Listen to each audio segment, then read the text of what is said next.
when I received a call from my husband, Jace, who was visiting his parents. He sounded desperate. My mom collapsed. Come to the hospital right away. Suppressing my anger, I replied, "That's a lie. I won't be fooled." Jace retorted, Why would I lie about something like that? Just come already. His anger flared, and he ordered me around. It was time to set things straight. My name is Madison. At 38, I make a living as a manga artist. My husband, Jace, is a doctor who took over the dental clinic previously run by his late father-in-law.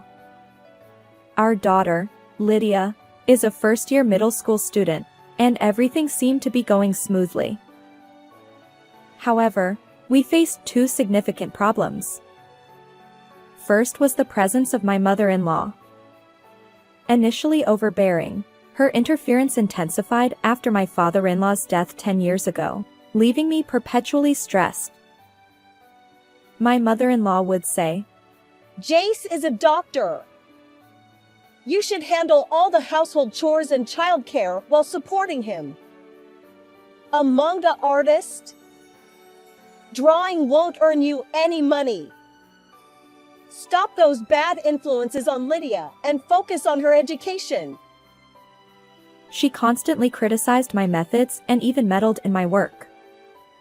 Despite living an hour away, she took the train almost daily to mentally attack me.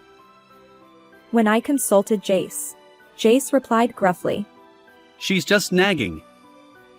Listen to what mom says, okay? His bad mood had a reason. Our second problem. The dental clinic he managed was consistently in the red. Recently, a new doctor had been stealing our patients. Understandably so, as Jace's dental skills weren't top-notch. Patients reluctantly visited us because there were no other options, but with the new clinic opening, it was only natural they'd switch. I was fed up with Jace's consistently bad mood. Mom, you don't need to pay attention to Grandma's words. I really love your comics. Lydia, thank you. Lydia was always on my side, providing the only support I had. But then a major event shook my world. We've decided to take Lydia in with us. What? What do you mean? My mother-in-law made an outrageous statement out of the blue. We can't trust you with her. I'll educate her properly. The truth was, Lydia had failed her middle school entrance exam. My mother-in-law, who wanted Lydia to become a doctor like Jace, was furious. She blamed my lack of discipline as her mother for Lydia's failure and decided to take Lydia under her wing to train her. I can't accept that. Of course, I refused. Lydia hadn't even expressed a desire to become a doctor. I conveyed all this and vehemently opposed it, but my mother-in-law wouldn't listen. I turned to Jace for help. A change of environment will help her learn better. Besides, with you around, she'll just read comics all day, which isn't good for her education. But... Anyway, it's already decided. Stop complaining and listen. Exactly. You're our daughter-in-law, after all. And so, they forcibly moved all of Lydia's belongings to their house and completed the paperwork for her transfer to a nearby middle school. I'll just go along with what they say. I'll be fine. But... Lydia had learned the hard way that neither Jace nor my mother-in-law would consider her opinion. She gave up without a fight and went to live with them. I couldn't help Lydia, and disappointment filled me as I obediently followed their decisions. It seemed they took away Lydia's smartphone at their place, and she couldn't freely communicate with me. With Lydia gone, I sank into despair, unable to focus on my beloved work. My unstable income and fear of losing custody made me contemplate divorce. Yet, the thought of losing custody terrified me, so I resigned myself to daily melancholy. Strangely, since Lydia went to my in-laws' house, Jace had become kinder. His work kept him away most of the time, and even when he was home, we rarely conversed. But lately, he'd buy cake on his way back and engage in dinner conversations, as if we were a normal, affectionate couple. I was suspicious and decided to ask Jace what was going on. "What's up with you lately? You seem to be in a good mood." Oh! Actually, the number of patients coming to my hospital has increased. I see. So that's why he became kinder. I agreed with Jace's statement and thought that maybe I could do it now, so I bravely told Jace how I felt. "Listen, I'll work hard, so please let me live with Lydia." That discussion should have been over already. Besides, if she transfers schools again, it will cost a lot of money and paperwork. I know, but Lydia is only 13 and I'm worried. Please, at least let me contact her every day. Please, can you ask your mother for me? I bowed my head and Jace sighed deeply. All right. I'll talk to my mom. I'm sorry for making you feel lonely. He said that to me. I felt a little hope and my heart lightened. The next evening, I was preparing dinner. After yesterday's events, I felt that the distance between Jace and me had narrowed, so I made only his favorite dishes, but I got a message from Jace that he would be late. I was disappointed, but I thought he must have had something to do at work, so I resumed making dinner. That's when it happened.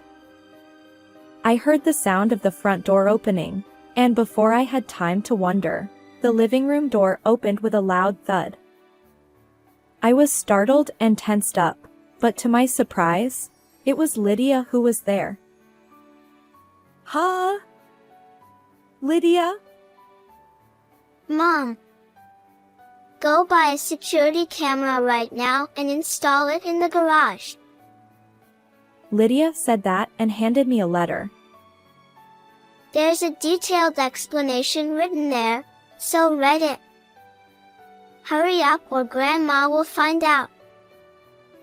Lydia didn't have time to rejoice at the reunion, and she told me that one-sidedly, and hurriedly left again. I felt that something was wrong from Lydia's appearance, and I quickly read the letter. And I was chilled by the horrible truth that was written there. A week later, Jace went back to his parents' house and said he wanted to talk to his mother and Lydia. I'll tell you how Madison feels, so wait for me. Okay. How are you going to get back to your parents' house? Do you want me to drive you? Jace was bad at driving and hardly ever drove, so I asked him that and he said, No. I'll take a taxi. He said that and left the house in a hurry. I saw Jace off to his parents' house and prepared myself for what was about to begin. 3 hours after Jace left for his parents' house, I got a call from him. My mom collapsed. Come to the hospital right away. When I answered the phone, Jace said that to me in a desperate tone, so I replied with suppressed anger. That's a lie. I won't be fooled. Jace was silent for a few seconds, then shouted, Why would I lie about something like that? Hey, did you notice?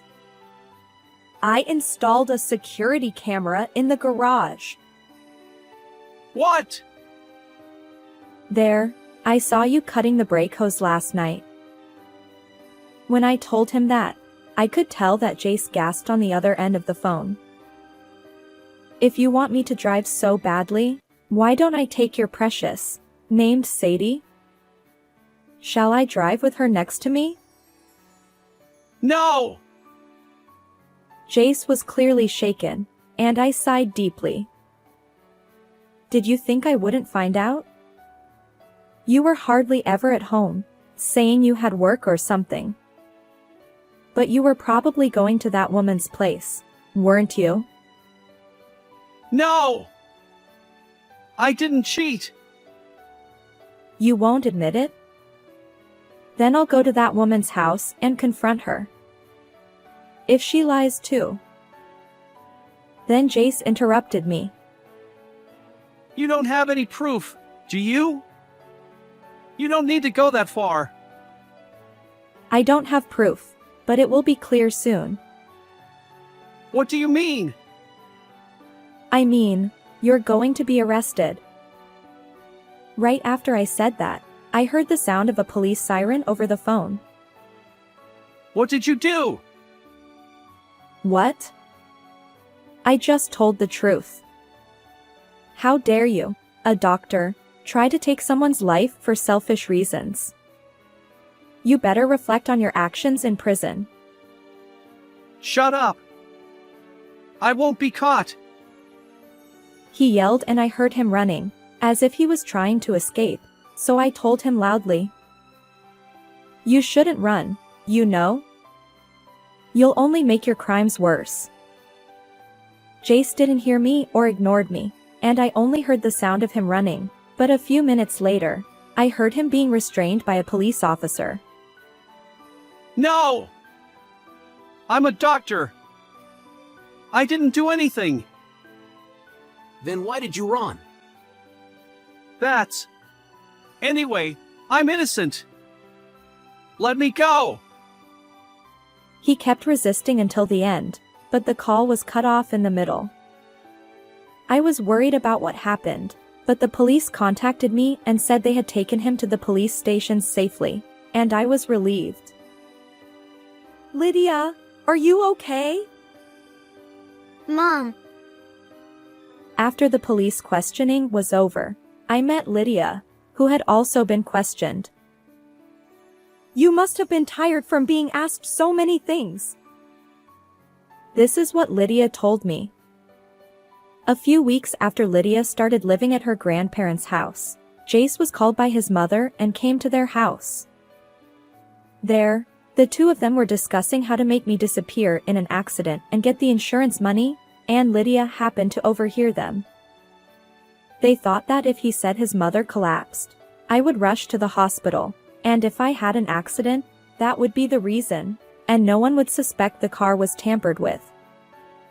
His mother had been living on her husband's inheritance, but she spent money recklessly, and soon the inheritance ran out, and she was living in debt, and she was in desperate need of money.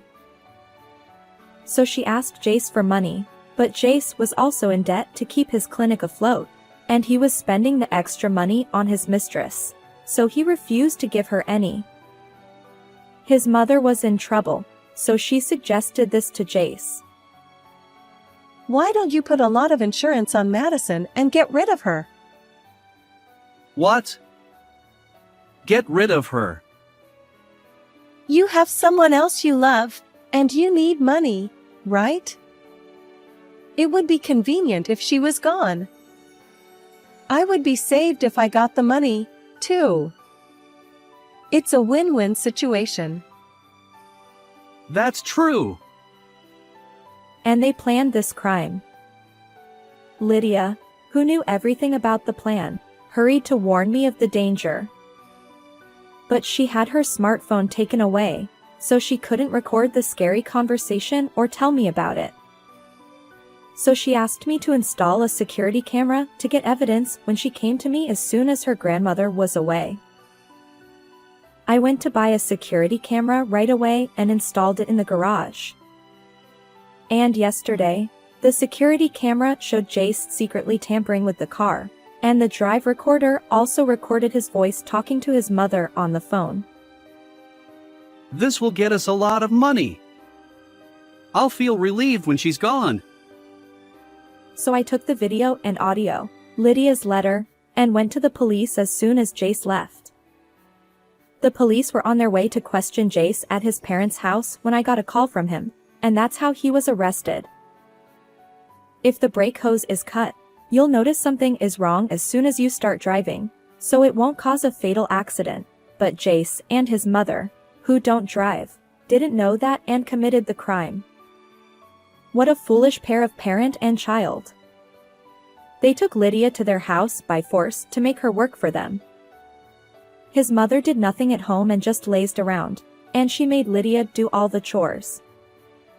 His mother said she wanted to make Lydia study, but she didn't have any time to study at all, and I felt like crying from frustration and anger. It's because I didn't know anything. I'm really sorry I couldn't help you before this happened. I was ashamed of myself for not noticing that Lydia had been through such hardships, and for mistaking Jace's kindness for something else. I apologized to Lydia. But Lydia said, I'm glad you're safe, Mom. She said that and cried, so I hugged her tightly and swore in my heart, I will always protect Lydia from now on. 3 months have passed since then. Jace was arrested for attempted murder. His mother was also charged and indicted for instigating it. They were sentenced to 5 years in prison. Jace went to prison, so I couldn't divorce him by agreement. I filed for divorce, and it was finalized there. I demanded $90,000 in damages from Jace for cheating on me and trying to take my life, but he said he couldn't pay because his mother had spent all his savings. It seems that after his mother was refused money by Jace, she secretly made Lydia bring Jace's cash card and other things, and withdrew all his savings. And she didn't use that money to pay off her debts, but spent it on nightlife, which was really hopeless. She said she had asked Jace for his PIN in case something happened to him. So Jace had to pay me in installments after he got out. Jace, who thought he was a superior doctor, was so stressed by his prison life that he lamented, and his mother couldn't stand the prison life either, and lost her sanity and started acting strangely, I heard from the police. Actually, I didn't have any conclusive evidence of his affair, but when they investigated Jace, they questioned the woman who might be involved, and it turned out that she had nothing to do with it, and it was just an affair. They probably planned to live happily with his mother and the woman after getting rid of me with the insurance money. I was disgusted by how foolish they were. I sued the woman for $25,000 in damages and got her to pay in one lump sum. Jace lost his medical license because of his criminal record, and had to close his clinic, and all he had left was a huge debt and a criminal record. The woman was a dental assistant at the hospital Jace ran, and she is now unemployed. I hope she doesn't find a job for as long as possible. I sold the house I lived in and went back to my parents' house, which was about 5 hours away by car. I thought Lydia might not like transferring schools again, but she wanted to forget her father and grandmother as soon as possible, and she was positive about starting a new life. I also overcame the incident that happened to me, and I drew a comic with a little embellishment and posted it on the internet, and it spread and got a lot of feedback. My popularity as a manga artist also increased, and I got a new serialization. I was happy that there was something good after something bad. What kind of story are you going to write next? Well, you'll see when the serialization starts. Hey! Tell me. I haven't completely overcome the incident yet, but I'm going to work hard with anger and pain as my motivation. And I want to live peacefully with Lydia. How did you like this story? Please subscribe to my channel. See you in the next video.